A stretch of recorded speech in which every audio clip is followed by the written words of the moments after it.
প্রিয় দর্শক, আসসালামু আলাইকুম। আমি জয়পুরহাট জেলা তিলেকপুর হাটবাজার ইউটিউব চ্যানেল ও ফেসবুক পেজ থেকে আজকে জানাবো আলুর খবর। প্রিয় দর্শক, আলু কিন্তু আমরা রেখেছি হিমাগারে। আলু চাষি, আলু ব্যবসায়িকেরা কিন্তু আলু সংরক্ষণের জন্য কিন্তু আমরা হিমাগারে রেখেছি। আলু বাড়িতে রাখলে কিন্তু আলু পচে যায়, এ কারণে কিন্তু আমরা সবাই আলু হিমাগারে রাখি। আর এই হিমাগারে আলু রাখাতে হিমাগার যারা কর্তৃপক্ষ আছে তারা কিন্তু আমাদেরকে ব্ল্যাকমেইল করে তারা বছরের পর বছর আলুর কেজি হিমাগারে বৃদ্ধি করতেছে। আর এ কারণে কিন্তু দেশের বিভিন্ন জায়গায় আন্দোলন, মহাসড়ক অবরোধ শুরু হয়েছে। আমাদের রংপুর জেলাতে, রাজশাহীতে কিন্তু প্রতিবাদ হচ্ছে। হিমাগার ভাড়া বৃদ্ধির প্রতিবাদে রংপুর মহাসড়ক অবরোধ, সড়কে আলু ঢেলের প্রতিবাদ শুরু করেছে। আমরা কৃষকেরা নিশ্চয় হয়ে গেছি। আমরা গতবারও কিছু পয়সা করি পাই নাই, এবারও মনে করো ভাড়া 100 টাকা বস্তা বাড়াইছে গতবারের তুলনায়। এটা হলো স্টোর আলার ঘরের সিন্ডিকেট। আমরা স্টোরের সিন্ডিকেট মানি না কৃষকেরা। আমরা এক বস্তা আলু বেচে 1 কেজি গরুর মাংস কিনতে পারি না। সব জিনিসের দাম বেশি, আলুর দামই শুধু কম। প্রিয় দর্শক, হিমাগারের ভাড়া বাড়ানোর প্রতিবাদে সড়কে আলু ঢেলে প্রতীকী প্রতিবাদ জানান রংপুরের চাষি ও ব্যবসায়ীরা। আজ দুপুর রংপুর নগরের ধর্মদাস এলাকায় হিমাগারের ভাড়া বাড়ানোর প্রতিবাদে রংপুরে ঢাকা রংপুর মহাসড়ক অবরোধ কর্মসূচি পালন করেছেন রংপুরের আলু চাষি ও ব্যবসায়ীরা। এ সময় তারা সড়কে আলু ঢেলে প্রতীকী প্রতিবাদ জানান। এতে প্রায় 1 ঘন্টা মহাসড়কটিতে যান চলাচল বন্ধ থাকে এবং উভয় পাশে শতাধিক যানবাহন আটকা পড়ে। আজ বুধবার বেলা 11টার দিকে নগরের মডার্ন মোড়ে রংপুর জেলার আলু চাষি ও ব্যবসায়ী সমিতির উদ্যোগে মানববন্ধন কর্মসূচি পালন হয়।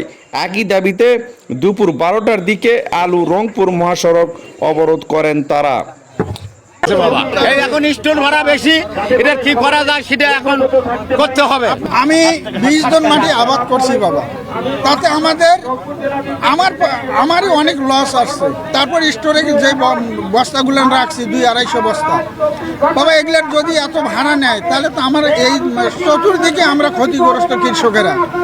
অতএব আপনাদের মিডিয়ার মাধ্যমে মাননীয় সরকারের কাছে আমাদের আকুল আবেদন, সাধারণত আপনারা সরকার জন্য রায় দেয় আপনার কথাতে। প্রিয় দর্শক, আলু চাষিদের অভিযোগ, গত বছর প্রতি বস্তা আলু সংরক্ষণের হিমাগার ভাড়া ছিল 250 থেকে 300 টাকা।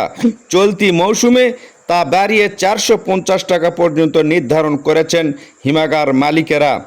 একদিকে বাজারের আলুর দাম কম, অন্যদিকে সংরক্ষণ খরচ বেড়ে যাওয়ায় তারা বড় ধরনের আর্থিক ক্ষতির মুখে পড়েছেন।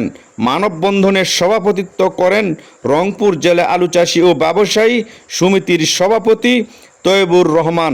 বক্তব্য দেন সংগঠনের যুগ্ম সম্পাদক তৌহিদুল ইসলাম ও জ্যেষ্ঠ সাংগঠনিক সম্পাদক মাসুদুর রহমান জালাল সহ অন্যান্যরা।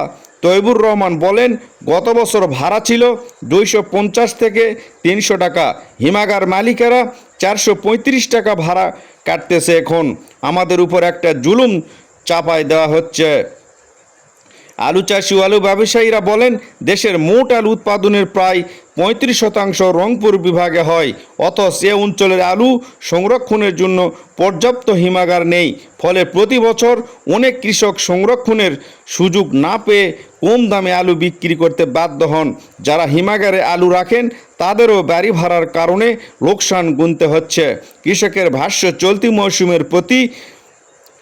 মৌসুমে প্রতি কেজি আলু উৎপাদনের খরচ হয়েছে 15 থেকে 17 টাকা।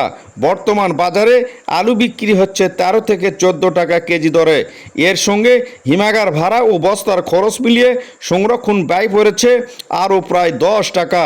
ফলে উৎপাদন থেকে সংরক্ষণ পর্যন্ত প্রতি কেজি আলু খরচ 25 টাকা বেশি দাঁড়িয়েছে।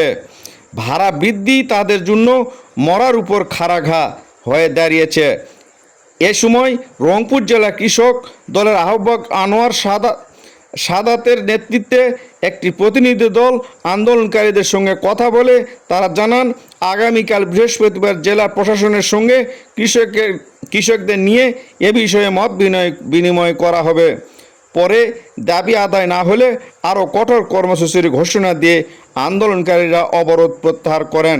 প্রিয় দর্শক, আলু আমাদের দেশের একটি অত্যন্ত গুরুত্বপূর্ণ একটি ফসল। এই ফসল গত কয়েক বছর ধরে কিন্তু আমাদের আলু চাষিরা এবং আলু ব্যবসায়ীরা এই ফসলটি নিয়ে কিন্তু বিভ্রান্তির মধ্যে রয়েছে এবং অনেক মোটা অঙ্কের লস গুনতে হয়েছে। আর এবছর এসে হিমাগারে যে আলুগুলো রাখা হয়েছে তার দাম কিন্তু কয়েক বছর হিমাগার কর্তৃপক্ষরা কিন্তু দাম বৃদ্ধি করেছে।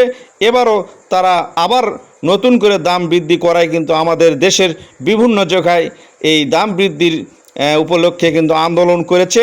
এইটা কিন্তু অবশ্যই মেনে নিতে হবে, না হলে পরবর্তীতে কঠিন আন্দোলন গড়ে তোলা হবে। প্রিয় দর্শক, এইরকম আলুর খবর জানতে আপনারা এই ছোট্ট ইউটিউব চ্যানেলটিকে সাবস্ক্রাইব করবেন, ফেসবুক পেজটি ফলো করবেন, ভিডিওতে একটি লাইক করবেন আর সবাইকে জানার জন্য কিন্তু ভিডিওটি শেয়ার করবেন। ধন্যবাদ। আসসালামু আলাইকুম।